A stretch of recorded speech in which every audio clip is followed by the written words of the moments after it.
सभी को नमस्ते। और आज हम रमन महर्षि की टीचिंग्स को पढ़ेंगे। रमन महर्षि भी एक स्पिरिचुअल मास्टर थे। इंडिया में ही रहते थे, अरुणाचल प्रदेश में शायद रहते थे। अभी तो नहीं है, अब तो ख़त्म हो गए, पर उनकी टीचिंग्स हैं और हम उनकी टीचिंग्स को पढ़ते हैं। देखते हैं आज वो क्या बोल रहे हैं। तो ये दोपहर की बात है, उनके आश्रम में a group of Bengalis have कम।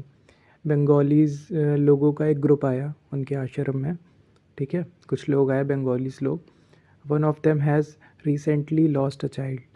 और उनमें से किसी बंगाली जो ग्रुप था, उनमें किसी एक बंगाली के कोई कपल में किसी ने एक अपने बच्चे को खो दिया। मतलब उनका बेटा ख़त्म हो गया या बेटी, जो भी था वो ख़त्म हो गया।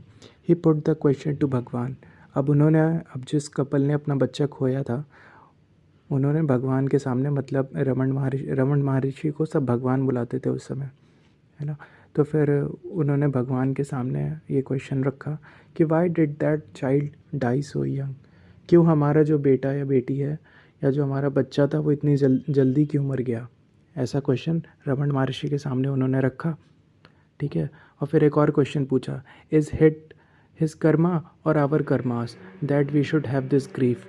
तो फिर वो बंगाली जो कपल था, उन्होंने एक और क्वेश्चन पूछा कि क्या उस बच्चे के ऐसे कर्मास थे कि जो उसको ये भुगतना पड़ा, या फिर हमारे ऐसे कर्मास है ना।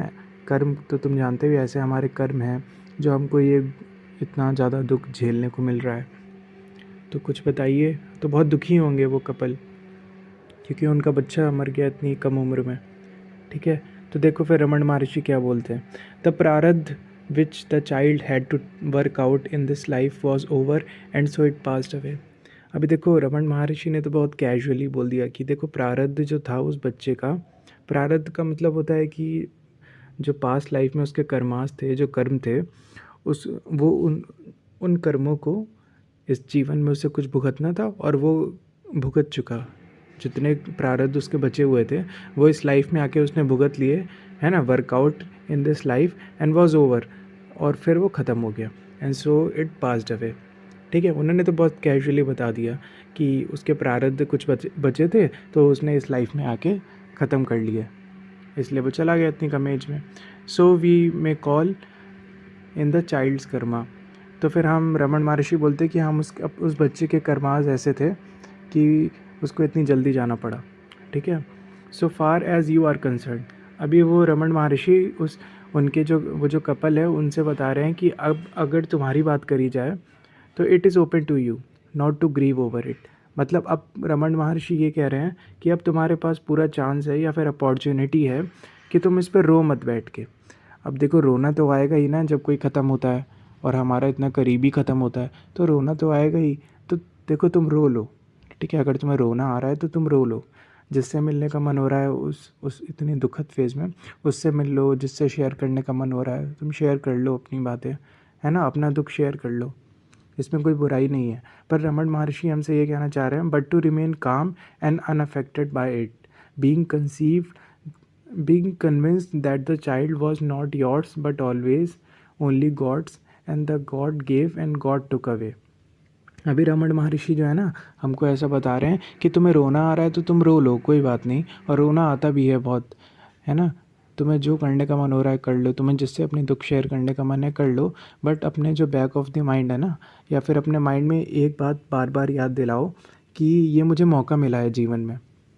इसीलिए रमन महर्षि कह रहे हैं कि अब ये तुम्हारे ऊपर है कि अपने आप को बार बार अपने मन में डालो कि जीवन ने कुछ ये जो सर्कमस्टांस बनाया है या जो जीवन में स्थिति लाके दी है यहाँ पे, जहाँ पे मुझे लाके खड़ा कर दिया है इतने दुख पे, तो कुछ जीवन ऐसा सिखाना चाहता है मुझे कि रमन महर्षि के हिसाब से तुम देखो कि जिस पे तुम रो रहे हो, जिस पे तुम इतना ग्रीफ में हो, है ना, वो एक्चुअली में वो रियलिटी में होती ही नहीं है। डेथ जैसी चीज़ कोई होती भी नहीं है। रमन महर्षि कहते हैं कि डेथ जैसी कोई चीज़ नहीं होती, है ना। तो रमन महर्षि चाहते हैं कि इस इंसिडेंट के बाद तुम अपने अंदर जाना सीखो।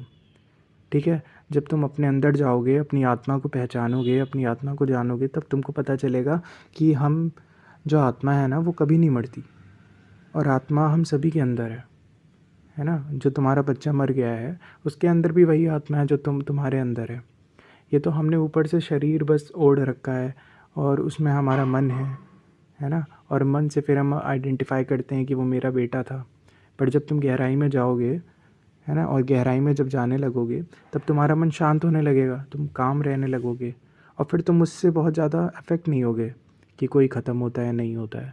फिर तुम्हारा मन शांत हो जाएगा और जब शांत हो जाएगा तब तुम्हें अपनी आत्मा के बारे में पता चलेगा और फिर तुम्हें डेथ जैसी चीज़ें परेशान नहीं करेंगी, दुखी नहीं कर पाएंगी, क्योंकि अब तुम्हें रियलिटी पता चल गई ना कि डेथ जैसी कोई चीज़ नहीं होती। ठीक है, तो रमन महर्षि हमसे यही बोल रहे हैं कि ठीक है रो लो, कोई दिक्कत नहीं है, लेकिन अपने माइंड में या फिर अपने माइंड को बार बार याद दिलाओ कि इससे भी कोई बड़ी चीज़ है जो नहीं मरती है। अपने माइंड को बार बार याद दिलाओ कि ठीक है मुझे रोना आ रहा है और मैं दुखी हो रहा हूँ, कोई बात नहीं, दुखी होने का समय भी है, लेकिन एक ऐसी चीज़ है हमारे अंदर जो नहीं मरती है। और अगर हमको वो एक्सपीरियंस में आ गई तो फिर जो डेथ है वो ख़त्म हो जाएगी उस दिन हमारे लिए, फिर हमको रोना नहीं आएगा किसी के जाने पर, है ना।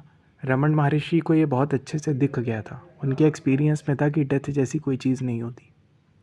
इसीलिए उन्होंने बहुत कैजुअली बोल दिया उस कपल से कि हाँ उस बच्चे के प्रारब्ध थे, उसको कुछ कर्म बचे थे और इस जीवन में आया, वो उसने अपने कर्म निभाए और वो चला गया इतनी जल्दी। उनको रोना नहीं आया क्योंकि उनको पता है कि आत्मा जैसी कोई चीज़ है हमारे अंदर, डेथ जैसी कोई चीज़ नहीं होती, आत्मा की डेथ नहीं होती। ठीक है, भगवान टुक out the yoga Vashist in English to refer the story of पुण्य एंड पावना। अभी फिर रमन महर्षि ने क्या किया, एक बुक निकाली योग वशिष्ठ जो कि इंग्लिश में थी, है ना, और उसमें एक स्टोरी है योग वशिष्ठ में, पुण्य और पावना की जो दो छोटे बच्चे हैं उनके जो पेरेंट्स हैं ना वो बहुत जल्दी ख़त्म हो जाते हैं। तो अब देखो क्या लिखते हैं आगे, स्ट्रेंज टू से, अभी जो ऑथर है ना वो यहाँ पे जिसने बुक लिखी है वो कहता है कि स्ट्रेंज टू से, बड़ी अजीब बात है, when he casually opened the book it actually opened at the story he had in mind.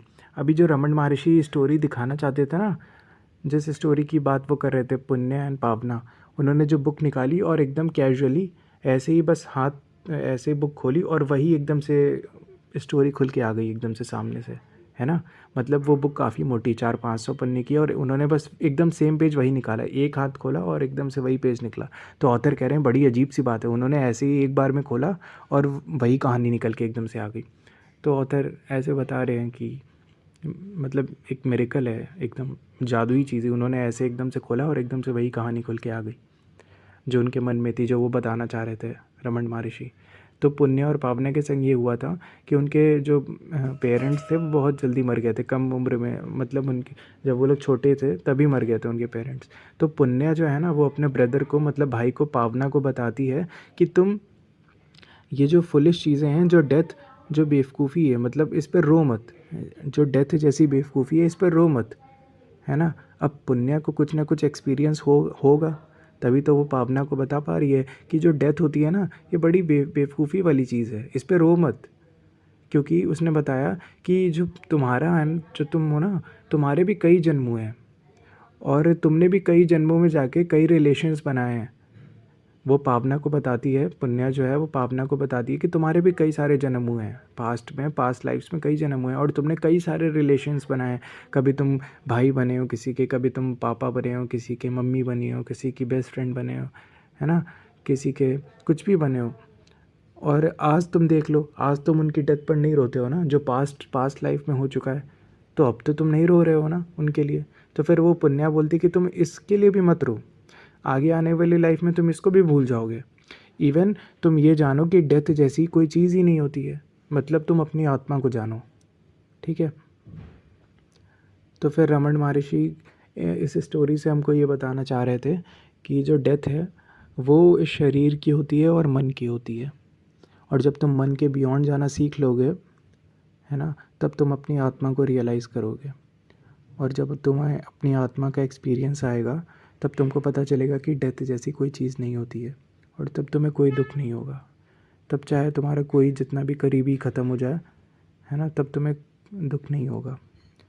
ठीक है, तुम्हें रोना नहीं आएगा, इतना रोना नहीं आएगा, इतना दुख नहीं होगा, क्योंकि तुमको पता चल गया है कि जो आत्मा मेरे अंदर है वो उनके अंदर भी है और वो आत्मा कहीं नहीं जाती, वो यहीं पे रहती है, वो हमेशा से है, ठीक है? तब तुम्हें रोना नहीं आएगा और तब तुम दुखी नहीं होगे।